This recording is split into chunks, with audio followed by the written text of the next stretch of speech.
Good morning, dear students. Today we are here with our social science topic, that is Chapter 5 Movement Towards Independence, Part 5. We have gone through a lot parts of this chapter.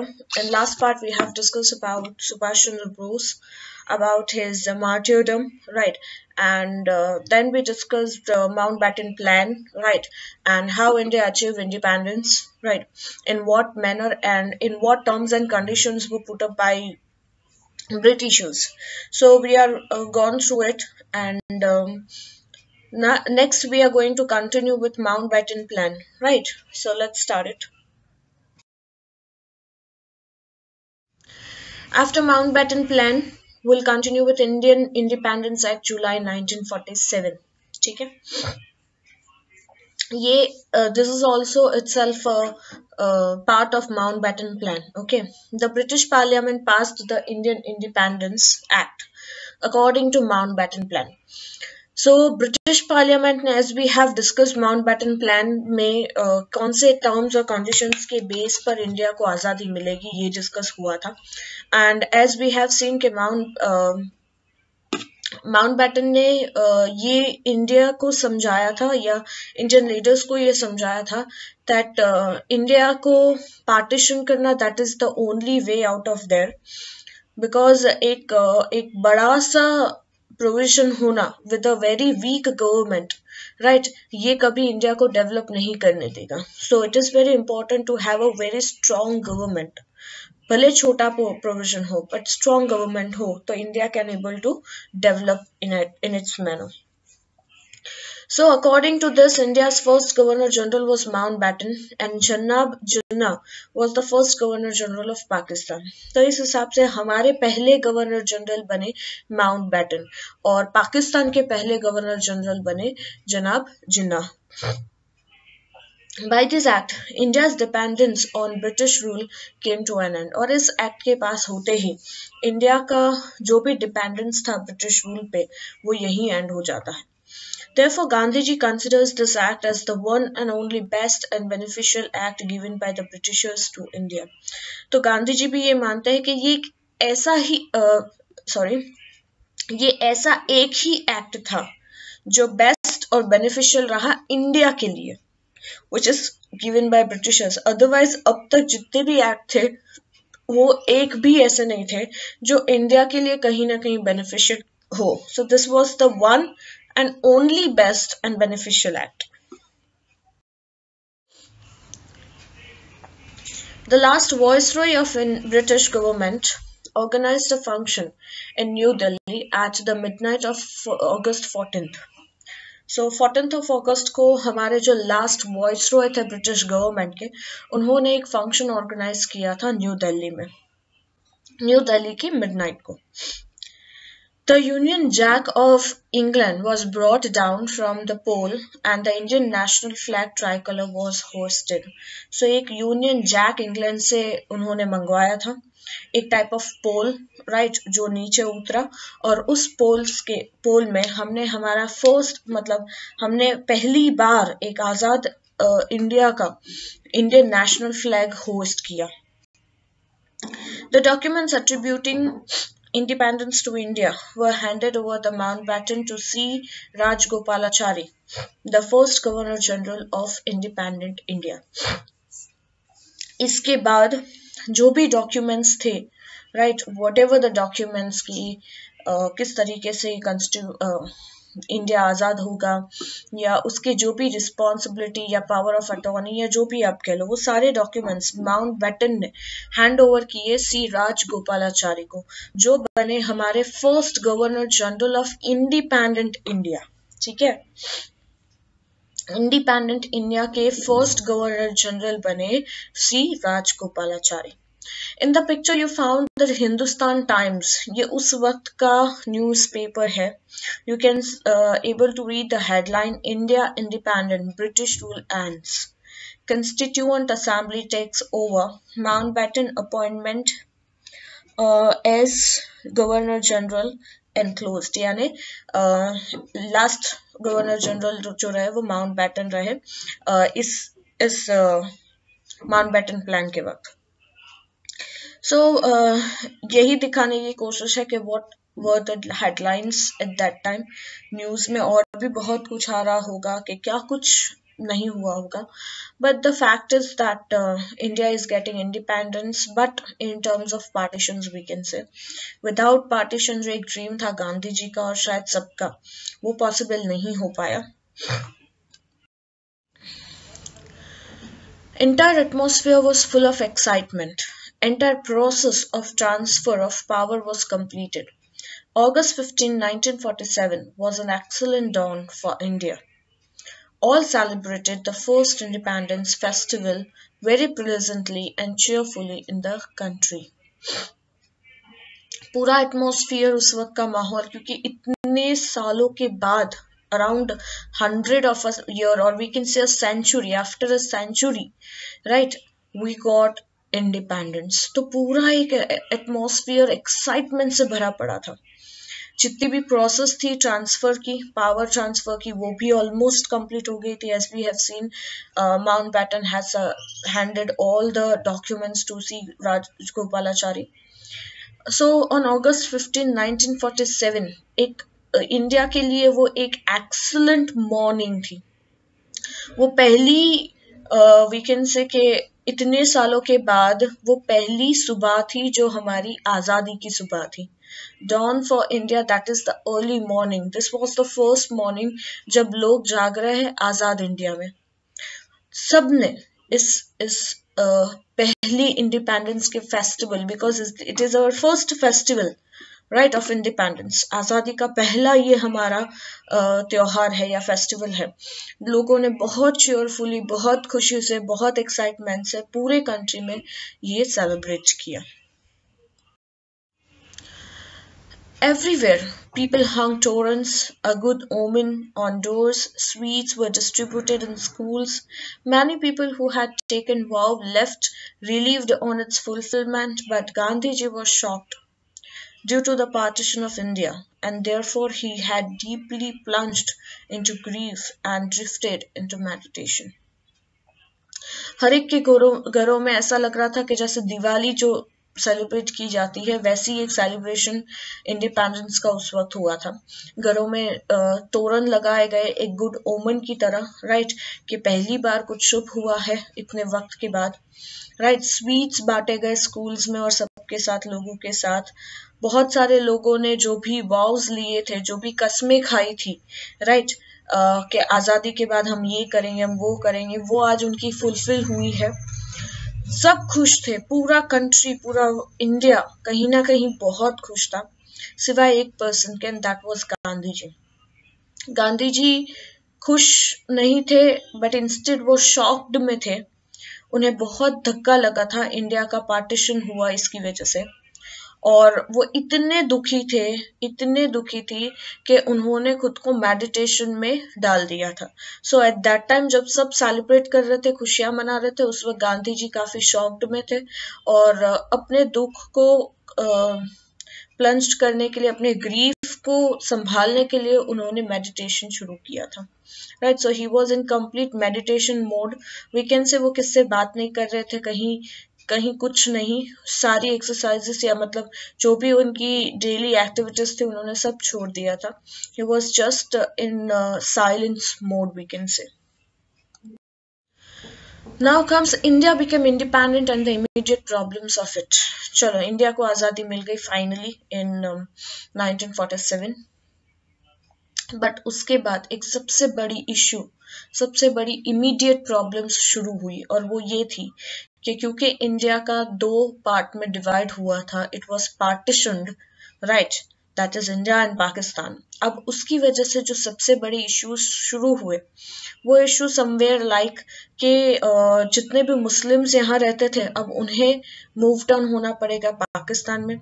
जितने भी उस जगह पे, यानी पाकिस्तान जो अब नया एक कंट्री बना, वहाँ जितने भी हिंदूज रहते थे उन्हें मूव डाउन होना पड़ेगा इंडिया में. राइट, तो एक तो रेफ्यूजीज का आना जाना, ये इश्यूज बढ़ गए.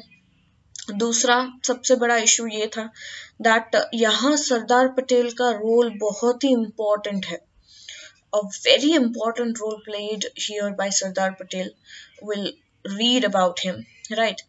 कि लोगों को कन्विंस करना, क्योंकि अकॉर्डिंग टू माउंटबेटन प्लान इसमें ये दिया था कि किसी को किसी भी चीज के लिए फोर्स नहीं किया जाएगा, कोई भी स्टेट्स को, कोई भी सिटी को, वो जहां रहना चाहती है वहां रहे। वो अगर इंडिया में रहना चाहती है तो इंडिया में रह सकती है। If they want to move in to Pakistan, अगर वो पाकिस्तान के साथ जुड़ना चाहती है तो भी वो फ्री है। और अगर वो इन दोनों में से ना जुड़ के वो अकेले रहना चाहता है, कोई भी स्टेट, यानी वो खुद एज अ कंट्री रहना चाहता है, तो भी उन्हें वो छूट है।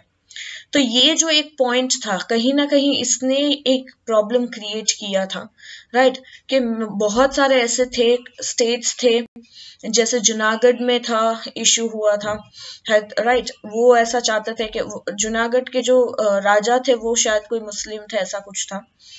एंड ही वांटेड के वो पाकिस्तान में चले जाए, जूनागढ़ पाकिस्तान में आ जाए। बट यू नो कि जूनागढ़ कहाँ पे है, और वो पाकिस्तान की बॉर्डर्स में कहीं पे भी नहीं आता। तो कोई भी बीच के स्टेट को जो इंडिया की बॉर्डर्स में या इंडिया के अंदर आया है, वो स्टेट को उठा के पाकिस्तान को देना, इट्स जस्ट इम्पॉसिबल। बट क्योंकि जूनागढ़ की पब्लिक कहीं ना कहीं इट वाज विथ इंडियंस, वो इंडिया में रहना चाहती थी, तो पब्लिक की वजह से, पब्लिक की पता किया गया कि पब्लिक क्या चाहती है। When public wanted to be in India, उसके बाद जूनागढ़ को इंडिया में रखा गया। तो उसके लिए भी बहुत सारे इश्यूज या बहुत सारी फाइट हुई थी, वी कैन से। तो ऐसे बहुत ही कई ऐसे स्टेट्स थे जहां जा जाके, या इतने यू कैन से उस वक्त कितनी सारे प्रिंसली स्टेट थे व्हेन इंडिया वाज डिवाइडेड। उन प्रिंसली स्टेट को अराउंड 500 से भी ज्यादा प्रिंसली स्टेट थे, जो आज 29 स्टेट्स है, right? Are you getting? So उस वक्त 500 से भी ज्यादा प्रिंसली स्टेट्स को सरदार पटेल ने हर स्टेट्स में जा जाके हर लोगों से वो कन्विंस किया कि वो इंडिया में रहे, यूनाइटेड इंडिया में रहे। तब जाके ये जर्नी कहीं ना कहीं कंप्लीट हुई। So we have faced a lot immediate problems, so let's learn it about. India and Pakistan, two separate independent nations, came into existence as a result of Mountbatten Plan and Indian Independence Act 1947. So India and Pakistan अब दो ऐसे अलग separate independent Nations बाहर आए, और ये किस वजह से हुआ? ये माउंटबेटन प्लान और इंडियन इंडिपेंडेंस एक्ट के तहत हुआ। The resolution to the following problems had to be found out. अब बहुत सारी problems create हो चुकी थी, अब उसका solution लाना was very important। और वो problems क्या थी? Let's see. First, reorganization of military forces. सबसे पहले जैसे ही देश आजाद हुआ, तो पहले हमें ये काम करना था कि हमें फिर से मिलिट्री फोर्सेस को रीऑर्गेनाइज करना होगा। अदरवाइज क्या होगा कि अभी अभी जस्ट ब्रिटिशर्स हमारी कंट्री से गए हैं, और ऐसा ना हो कि कोई और कंट्री हम पर आके रूल करना शुरू कर दे, इस बात का फायदा उठाए कि अभी तो ये लोग कंप्लीटली प्रिपेयर्ड ही नहीं है, राइट? सो सबसे पहला काम था वो था कि फिर से मिलिट्री फोर्सेस को ऑर्गेनाइज्ड करना, ठीक है? सेकेंड था disputes over assets and properties. अब इशू ये शुरू हो गया था एसेट्स और प्रॉपर्टीज को लेकर, क्योंकि बहुत सालों से, लेट्स टेक एन एग्जांपल कि जो मुस्लिम्स यहाँ पे बहुत सालों से रह रहे हैं, उनकी प्रॉपर्टीज, उनके एसेट्स सब यहाँ पे हैं, वो सब छोड़ छाड़ के सडनली कैसे चले जाए, right? And next thing कि India has given permission to the Muslims to stay here. अगर कोई भी मुस्लिम्स इंडिया में रहना चाहता है तो वो यहाँ रह सकता है, ऐसा इंडिया ने परमिशन दिया था। It was not forced to anybody. Okay? अगर मैं बहुत बेस्ट एग्जाम्पल बोलूँ अगर इस वक्त का, थ्रू मूवी, सो गद्दर अगर किसी ने मूवी देखी है तो इन दैट मूवी उसके बिगनिंग में ये सीन दिखाया गया है इंडिया पाकिस्तान का, जब डिवीजन हुआ था, पार्टीशन हुआ था, तब कौन से टाइप के इश्यूज हुए थे। एंड दैट वाज रियलिटी जो कहीं ना कहीं हुआ था कि ट्रेन्स में लाशें भेजी गई थी, राइट, फ्रॉम पाकिस्तान और फिर इंडिया, एंड बहुत कुछ इश्यूज हुए थे। डेट्स एंड क्रेडिट्स, बहुत सारा उधार था, चुकाना था और देना था, all such things. Problems and settlements of refugees, अब जो भी refugees you can see in the picture, इस तरीके से भर भर के वो लोग वहां से आ रहे थे, राइट? और यहाँ से भी इसी तरीके से लोग जा रहे थे कि कहीं ना कहीं यहाँ के लोगों की मुस्लिम्स में भी डर बैठ गया था कि अब हमें आज़ादी, हमें दूसरा नेशन मिला ही है तो हम क्यों यहाँ रहे, और यहाँ फिर हमें हमें वो ही मान सम्मान नहीं मिला, तो ये सोचते हुए भी बहुत सारे मुस्लिम्स यहाँ से चले गए। वहां से ये सोचते हुए हिंदूज आ गए, but Pakistan is all about a Muslims country, तो वहां हिंदू का रहना पॉसिबल ही नहीं था। गेटिंग, तो सारे जो रिफ्यूजेस आ रहे थे, रेफ्यूजेस यानी बाहर की कंट्री, बिकॉज अब वो दूसरी कंट्री हो गई, तो वहां के जो भी रिफ्यूजेस आ रहे थे जिनके घर बार कुछ नहीं है, राइट, उन्हें सेटलमेंट करना ये एक सबसे बड़ी दिक्कत हो गई थी। Public services and the arrangement of civil servants and administrative staff, अब सबसे पहला तो हमें गवर्नमेंट सेट करना था, पब्लिक सर्विसेज के लोग रखने होंगे, हमें अरेंजमेंट करना पड़ेगा सिविल सर्वेंट्स का, कि अगर रेफ्यूजीज आ रहे तो हम उन्हें कहाँ ठहराएंगे, उन्हें खाना पीना कौन देगा, ये सारे सेटलमेंट्स करने के लिए कोई तो ऑफिशियल होना चाहिए, तो एडमिनिस्ट्रेटिव स्टाफ भी चाहिए, तो ये सब की हमें पहले तो शुरुआत करनी होगी अपॉइंटमेंट्स करने की। Demarcation of international boundaries on eastern and western side of India to be fixed. सबसे पहले जैसे ही इंडिया आज़ाद हुआ वैसे ही हमें हमारी इंटरनेशनल बाउंड्रीज जो भी ईस्ट और वेस्ट साइड है उसे डिमार्क करना पड़ा, वहां हमें अपनी आर्मीज को तैनात करना पड़ा कि अब कुछ भी आगे ना हो ऐसा कुछ। गेटिंग, तो हमारी ईस्टर्न और वेस्टर्न आर्मीज बाउंड्रीज को, इंटरनेशनल बाउंड्रीज को सेफर सिक्योर करना पड़ा। जैसे एक साइड हमारे चाइना है, राइट, नेपाल है, बांग्लादेश आ गया, पाकिस्तान आया, तो ये जो भी मतलब इसे कहते हैं इंटरनेशनल बाउंड्रीज, जो जिस बाउंड्री के खत्म होते ही दूसरा कंट्री शुरू होता है, दूसरा नेशन शुरू होता है। Getting, a 5-member committee consisting of 2 representatives, each from India and Pakistan, was formed under the chairmanship of Lord Mountbatten. अब 5 मेंबर कमिटी जिसमें से 2 रिप्रेजेंटेटिव इंडिया के और 2 पाकिस्तान के, इस तरीके से एक कमिटी बनाई गई, ठीक है, किसके अंडर में, माउंटबैटन के चेयरमैनशिप के अंडर में। The committee appointed different commissions consisting of experts of relevant subjects to solve all the problem.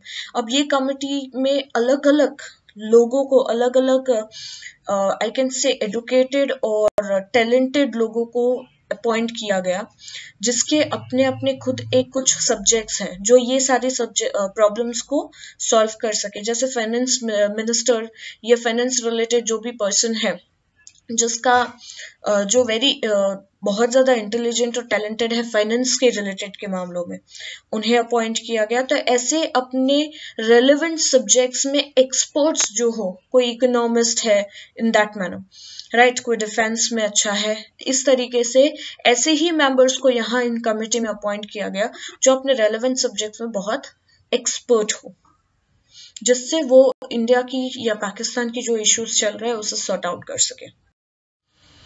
In case of any differences of opinion, both the nations admitted to accept the final decision given by the arbitrator consisting of one representative of India and one of Pakistan under the chairmanship of former Chief Justice of India.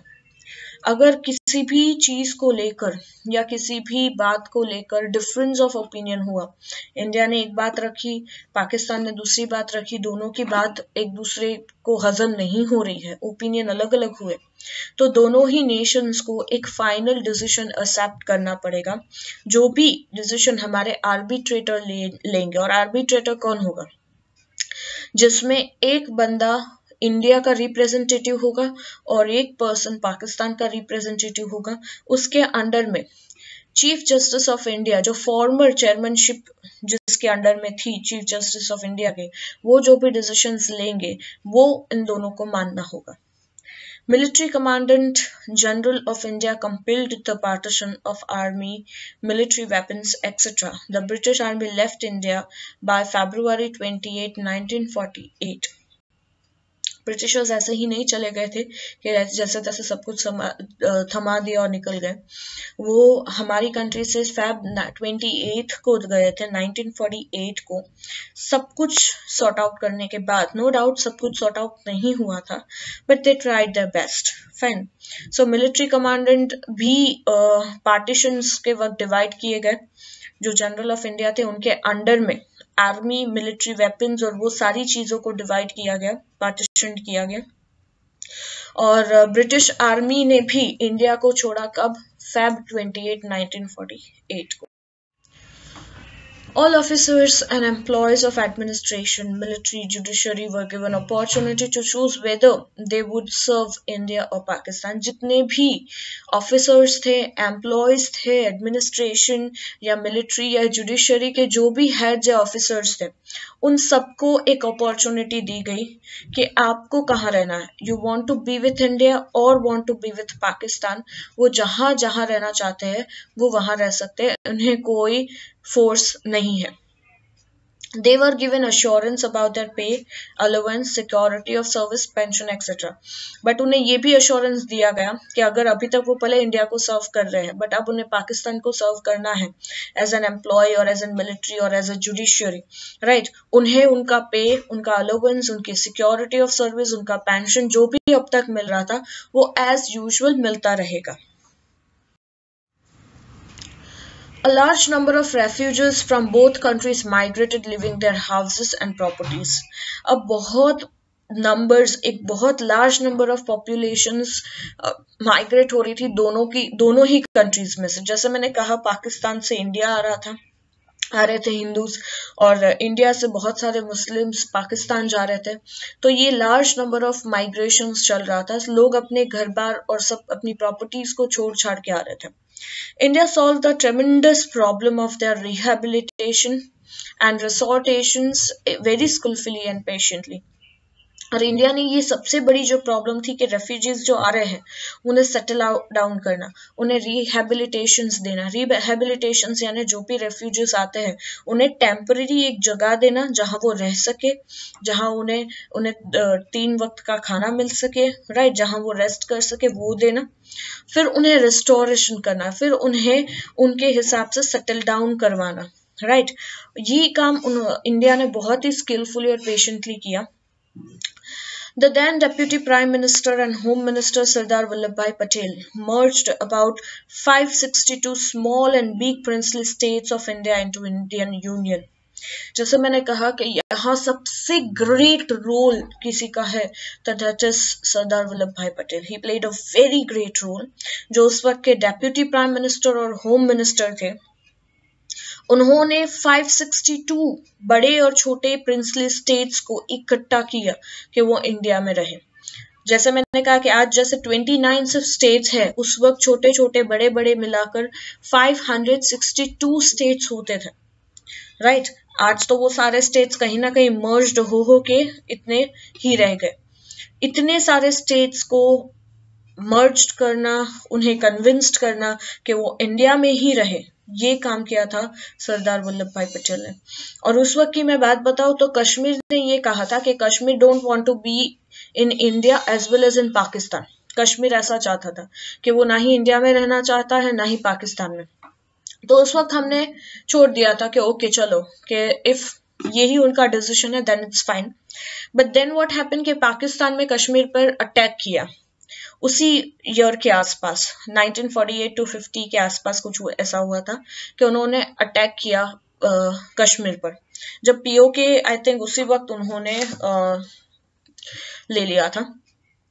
तो उस वक्त कश्मीर ने India से help मांगी कि अब पाकिस्तान से मुझे आप लोगों की हेल्प चाहिए. तो इंडिया ने ये एक शर्त रखी थी कि हम अगर हमारी कंट्री में अगर आप होते तो आपको हेल्प की जरूरत ही नहीं थी, हम कुछ भी कर लेते. But you said you don't want to be in India. So अगर आप ये तय करते हो कि you want to be in India, आप इंडियन यूनियन में ज्वाइन होते हो तो हम अपनी आर्मीज आपको भेजेंगे और पाकिस्तान से आपको रिलीव करवा सकते हैं, अदरवाइज हम कुछ नहीं कर सकते. And then after Kashmir decided, Kashmir ने पहले सिग्नेचर की कि वो इंडियन यूनियन में आने के लिए रेडी है. तब हमने फिर पाकिस्तान में हमारी मिलिट्रीज भेजी यहाँ पे कश्मीर में और बाद में वहां से पाकिस्तान की आर्मीज को निकाला. बट तब तक पीओके उनके अंडर आ चुका था, ठीक है. So this is you can see the picture Kashmir access to India, कैसे कश्मीर इंडिया में आया था, राइट. उसका ये एक पिक्चर है. प्लस यू कैन सी सरदार वल्लभ भाई पटेल, इसके बारे में हमने डिस्कस किया। Sardar Vallabhbhai Patel's strong determination, iron will, and diplomatic negotiations solved the problems. Sardar Patel के strong determinations और उनका जो एक आयरन विल, जिनको हम कहते हैं लोखंड पुरुष कहते हैं, राइट, उनका जो आयरन विल था, उनको ऐसा मतलब कोई दूसरा होता तो कोई भी यही सोचता कि इट्स जस्ट इम्पॉसिबल ये करना, राइट, इतने 562 प्रिंसली स्टेट्स को इकट्ठा करना, राइट, लोगों को समझाना, कन्विंस करना, बट ये सरदार पटेल थे, इसकी वजह से ये शायद पॉसिबल हुआ। उनका जो डिप्लोमेटिक नेगोशिएशंस था, राइट, जिसकी वजह से ये इतनी बड़ी प्रॉब्लम सॉल्व हो गई। Yet, long-term planning to find a solution to problems like effects of communal riots due to partition. But फिर भी long-term planning की जरूरत थी, क्योंकि उसके बाद ही तुरंत ही यहाँ पे communal riots शुरू हो गए थे। पार्टीशन के बाद हिंदू मुस्लिम्स के communal riots शुरू हो गए थे। तो ऐसे जो भी effects हुए, ऐसे जो भी चीजें हो रही थी, उसके solution तुरंत ही मिले, it's not the way। उन्हें long-term planning की जरूरत थी। You can see here Iron Man of India, Sardar Vallabhbhai Patel in the picture. Born 31st October 1875, death 15th December 1950. Played a key role in India's struggle for independence and guided its integration into a united independent nation.